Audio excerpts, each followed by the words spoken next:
بسم الله الرحمن الرحيم سبح اسم ربك الأعلى الذي خلق فسوى والذي قدر فهدى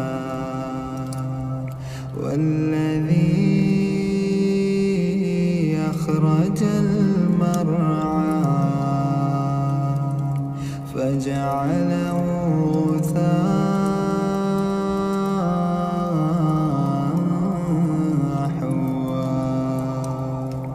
سنقرئك فلا تنسى إلا ما شاء الله إنه يعلم الجهر وما يخفى ونيسرك لليسرى فذكر إن نفعت الذكرى سيذكر من يخشى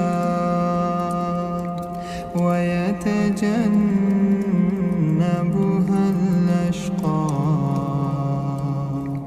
الذي يصلى النار الكبرى ثم لا يموت فيها ولا يحيا قد أفلح من تزكى وذكر اسم ربه فصلى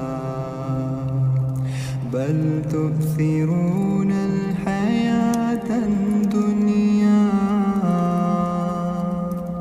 والآخرة خير